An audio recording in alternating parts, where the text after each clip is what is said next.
انہی دو حضرات کا ایک اور واقعہ ہے، حضرت ابو بکر صدیق رضی اللہ عنہ اور حضرت عمر فاروق رضی اللہ عنہ کا ایک اور واقعہ ہے، بہت ہی دلکش واقعہ ہے۔ آپ سنتے ہی آپ کے دل میں ایک طرح کی زندگی میں تبدیلی آ جائے گی، آپ سنتے ہوئے جائیں۔ جب اللہ کے نبی صلی اللہ علیہ وسلم اس دنیا سے پردہ فرما گئے، اس دنیا سے رحلت فرما گئے، تو سب سے پہلا بادشاہ خلیفہ کون بنا؟ آپ حضرات کو معلوم ہے کہ سب سے پہلا خلیفہ حضرت ابو بکر صدیق رضی اللہ عنہ بنے۔ سب سے پہلا بادشاہ کہیے یا خلیفہ کہیے، حضرت ابو بکر صدیق رضی اللہ عنہ بنے، اور سارے صحابہ نے بیعت کی کہ آپ خلیفہ ہیں، تو خلیفہ اول حضرت ابو بکر صدیق رضی اللہ عنہ بنے۔ تو جب خلیفہ بنا دیے گئے تو حضرت عمر دل میں سوچنے لگے کہ اب جو حضرت ابو بکر گھر گھر جا کر انفرادی طور پر گھر گھر جا کر غریبوں، محتاجوں، مسکینوں، بیواؤں کی جو خدمت کیا کرتے تھے، اب یہ خدمت ان سے نہیں ہو پائے گا، کیونکہ اب اجتماعی فیصلہ کرے گا وہ، اور مقدمات حل کرے گا، اور اجتماعی ان کے اوپر بہت سارے بوجھ ہوں گے، تو یہ سب خدمت نہیں کر پائیں گے۔ تو حضرت عمر سوچنے لگے اب میں یہ انفرادی طور پر خدمت کر کے نیکی میں آگے بڑھنے کی کوشش کروں گا، ابو بکر سے بھی آگے بڑھنے کی کوشش کروں گا۔ تو بہرحال چنانچہ حضرت ابو بکر صدیق رضی اللہ عنہ کو خلیفہ بنا دیا گیا۔ تو حضرت عمر رضی اللہ عنہ ایک دن سوچنے لگے کہ ابو بکر فلاں بیوہ عورت کی خدمت کرتا تھا خلیفہ بننے سے پہلے، فلاں بیوہ عورت کی خدمت کرتا تھا، اب وہ نہیں کر پائیں گے، میں جا رہا ہوں وہاں دیکھ کے آتا ہوں۔ چنانچہ وہاں گھر گئے تو اس بوڑھی اماں کے دروازے پر دستک دی، کہا کون؟ کہا میں عمر ہوں۔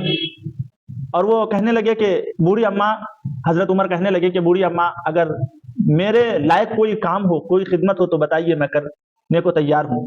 تو بوڑھی اماں کہنے لگی کہ بیٹا آپ کے اس جذبات کو، ایک نیک جذبات کو اللہ قبول فرمائے اور اللہ تعالیٰ آپ کو جزائے خیر دے، لیکن ایک نوجوان آپ سے پہلے آیا اور ہمارے گھر کے سارے کام کر کے چلے گئے۔ حضرت عمر سوچنے لگے یہ کون شخص آیا میرے سے پہلے؟ یہ غالباً تہجد کے وقت حضرت عمر گئے تھے۔ تو حضرت عمر سوچنے لگے کہ اب آئندہ کل میں اس سے پہلے آؤں گا اور دیکھوں گا وہ نوجوان کون ہے۔ چنانچہ دوسرے دن آیا، تقریباً 3 بجے ہی آ گئے۔ پھر پوچھا بوڑھی اماں میرے لائق کوئی کام ہو تو بتائے، میں خدمت کے لیے تیار ہوں۔ بوڑھی اماں نے پھر یہی جواب دیا کہ بیٹا جزائے خیر دے تمہیں، ایک نوجوان آیا تھا اور میرے گھر کا سارا کام کر کے چلا گیا، برتن دھونا، لوٹے میں پانی بھرنا وغیرہ وغیرہ، جو بھی کام تھا وہ سب کر کے چلا گیا۔ تو حضرت عمر سوچنے لگی یہ کون شخص ہے جو میرے سے پہلے آ کر کام کر کے چلا جاتا ہے۔ تیسرے دن آئے، حضرت عمر نے سوچا کہ آج تو میں بہت پہلے آ جاؤں گا، 2 بجے ہی آ گئے رات۔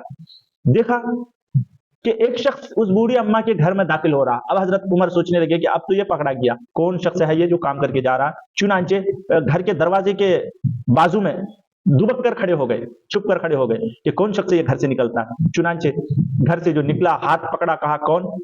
فرمایا میں ابو بکر ہوں۔ حضرت عمر کے ہوش اڑ گئے اور کہا آپ امیر المومنین ہیں، خلافت سنبھال رہے ہیں، پھر انفرادی طور پر بھی خدمت کر رہے ہیں، اللہ اکبر۔ اس وقت حضرت عمر رضی اللہ عنہ کہنے لگے کہ میں ہمیشہ یہ سوچتا رہا کہ میں ابو بکر سے نیکی میں سبقت کروں گا، آگے بڑھوں گا، لیکن میں قیامت تک ابو بکر سے نیکی میں آگے نہیں بڑھ سکتا۔ تو یہ سب واقعات سے ہمارے اندر جذبات پیدا ہونا چاہیے، ہمارے اندر بھی شوق پیدا ہونا چاہیے کہ نیکیوں میں صحابہ کرام کی فطرت یہ ہوتی تھی، ان کی گھٹی میں یہ بات پڑی ہوئی تھی کہ ہر وقت اسی فکر میں رہتے تھے کہ کون سا ایسا موقع مل جائے جس سے میں نیکیاں جمع کر لوں، اللہ تبارک و تعالیٰ کی خوشنودی حاصل کر لوں، اللہ کو راضی کرنے والے اعمال کر لوں۔ تو ہر وقت اسی فکر میں رہتے تھے آخرت میں کیسے میں زیادہ بلند سے بلند جنت کا مقام حاصل ہو جائے، اور آخرت میں یعنی جنت میں سب سے اعلیٰ مقام کیسے مل جائے۔ اس واقعے سے ہمیں کیا سبق ملتا ہے؟ ایک شخص ہے، وقت کا بادشاہ ہے، خلیفہ ہے، اس کے باوجود انفرادی طور پر غریبوں مسکینوں کے گھر گھر جا کر ان کی خدمت کر رہا ہے، ان کے برتن دھو رہے ہیں، ان کے لوٹے میں پانی لا کر جمع کر رہے ہیں، پانی دے رہے ہیں۔ تو یہ سب جذبات صحابہ کرام کا نیکیوں میں ایک دوسرے سے آگے بڑھنے کی فکر اور کوشش ہوتی ہے۔ آج اگر ہمیں چھوٹا سا چھوٹا عہدہ مل جائے، چھوٹا سا چھوٹا منصب مل جائے تو ہم اکڑتے ہیں، ہمیں غریبوں کے گھر جانا تو بہت دور کی بات ہے، اتنا اکڑتے ہیں کہ بات کرنے کی تمیز بھی بھول جاتے ہیں۔ ایک سی ایم بنا دیا جائے تو اکڑتے پھر رہا ہے، ایم ایل اے بنا دیا جائے، ایم پی بنا دیا جائے، پردھان منتری بنا دیا جائے، مکھیا بنا دیا جائے، یہ سب چھوٹا سے چھوٹا منصب جب ہمیں ملتا ہے تو ہمارے اندر اکڑ آ جاتی ہے، لوگوں کی خدمت کا جذبہ ہی ختم ہو جاتا ہے کہ میں ان کی خدمت کروں۔ حضرت ابو بکر کو دیکھو، حضرت ابو بکر صدیق رضی اللہ عنہ کا اتنا اونچا مقام، وقت کا خلیفہ، اس کے باوجود جذبہ ہے غریبوں کا، مسکینوں کا، محتاجوں کا یہ خدمت کرنا، کیونکہ صحابہ کرام کی فکر یہ ہوتی تھی کہ کیسے کون سا موقع ہمیں مل جائے جس سے میں نیکیاں زیادہ سے زیادہ جمع کروں، کون سا ایسا وہ ڈھونڈتے تھے، تلاش کرتے تھے کہ کوئی ہے ضرورت مند جس کے میں کام آ جاؤں۔ آج ہمارے اندر سے یہ صفت نکلتی جا رہی ہے۔ دوسروں کی خدمت کرنا اور دوسروں کی مدد کرنا، یہ ساری صفتیں ہمارے اندر سے نکلتی جا رہی ہیں۔ تو میرے محترم بزرگ دوستو، ہمارے اندر صرف دنیاوی حرص، لالچ، ہوس، یہ ساری فکریں جمع ہو رہی ہیں، اس لیے ہماری سکھ چین زندگی کی چھوٹتی جا رہی ہے، زندگی گھٹن کی گزرتی جا رہی ہے۔ آج ایک بہت ہی غلط فہمی میں لوگ مبتلا ہے۔ آج اس بات کو آپ سمجھتے ہوئے جائیں، بہت ہی قیمتی بات بتانے جا رہا ہوں، آپ اگر اس بات کو سمجھ جائیں گے تو آپ کی زندگی خوشحال گزرنی شروع ہو جائے گی انشاءاللہ۔ دیکھیے، آج کل ہم لوگ اسباب راحت کو راحت سمجھ لیتے ہیں۔ راحت ایک الگ چیز ہے، راحت و آرام، سکون ایک الگ چیز ہے، اور اسباب راحت ایک الگ چیز ہے۔ اسباب راحت یعنی راحت پہنچانے والے ذریعہ، سبب، وہ کیا ہے؟ مال و دولت، مکان، اور اسی طریقے سے گاڑی وغیرہ، یہ ساری جتنے اسباب راحت ہے۔ اسباب راحت کا ہونے سے یہ ضروری نہیں ہے کہ، یہ لازم نہیں ہے کہ آپ کو راحت ملے گی، سکون ملے گی، آپ کی زندگی خوشحال گزرے گی، یہ کوئی ضروری نہیں ہے۔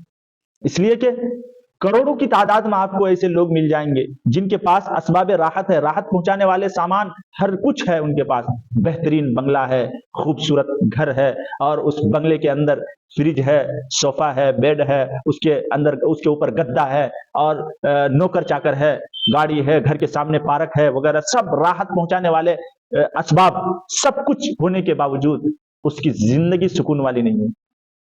سیٹھ صاحب جب بستر پر بیٹھتے ہیں سونے کے لیے، نیند نہیں آتی۔ سیٹھ صاحب جب سونے کے لیے جاتے ہیں تو گولیاں کھا کے سوتا ہے۔ تو اسباب راحت سے راحت حاصل ہونا کوئی ضروری نہیں ہے۔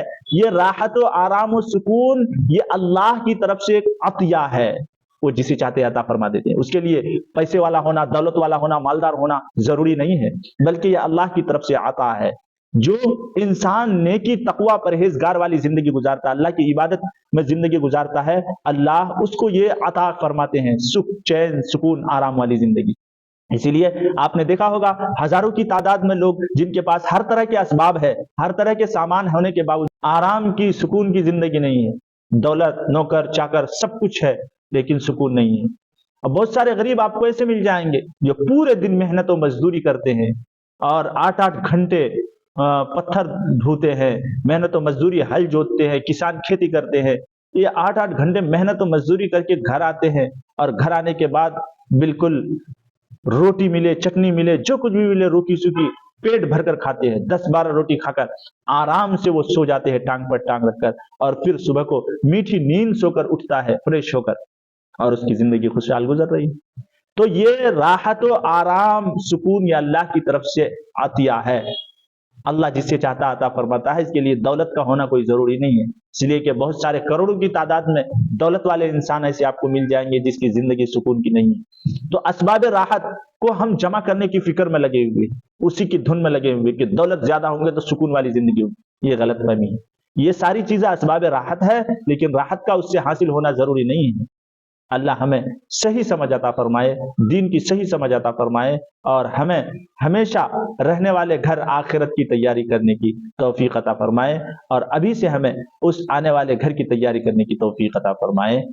وآخر دعوانا الحمدللہ رب العالمین۔ اللہم ھذا الجہد وعلیک التکل۔